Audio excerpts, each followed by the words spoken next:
শিৱসাগৰ জিলাৰ বানপীড়িতৰ কাষত আজমল ফাউণ্ডেশ্যনৰ উদ্যোগত নাজিৰা সমষ্টিৰ আইডিঅবাৰী অঞ্চলত বিনামূলীয়া চিকিৎসা শিবিৰ বানাক্ৰান্ত ৰাইজৰ স্বাস্থ্য পৰীক্ষা আগবঢ়ালে কেইবাজনো অভিজ্ঞ চিকিৎসকে বিভিন্ন ৰোগৰ বাবে বিনামূলীয়াকৈ ঔষধ বিতৰণ চিকিৎসা শিবিৰত আজমল ফাউণ্ডেশ্যনৰ এই মানৱীয় পদক্ষেপক আদৰণি জনাইছে স্থানীয় ৰাইজে के लिए सबके थैंक यू बिकॉज़ इतना अच्छा सा अरेंजमेंट सबने किया है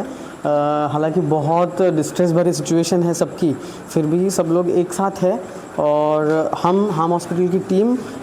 हमारे सर डॉक्टर इस्लाम सर और मेरे एचओडी डॉक्टर स्वरूप सर उन लोगों ने मुझे चॉइस किया इस काम के लिए तो बहुत बहुत शुक्रिया उनका भी बिकॉज़ वो अभी नहीं हैं यहाँ पे बट फिर भी वो लोग बहुत हेल्प कर रहे हैं हमें इनडायरेक्टली सो ये है और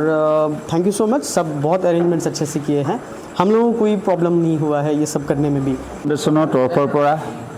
যিখিনি বন্যাঢ্যৰ কাৰণে দুলাকাখৰীয়া জ্ঞানজ্যোতি কেন্দ্ৰত বিভিন্ন চিকিৎসাৰ বাবে সামগ্ৰী বিতৰণ কৰিলে তেখেতলৈ আমি আজমল ডাঙৰীয়ালৈ আন্তৰিক কৃতজ্ঞতা আৰু ধন্যবাদ জ্ঞাপন কৰিছোঁ ইয়াৰ পিছতে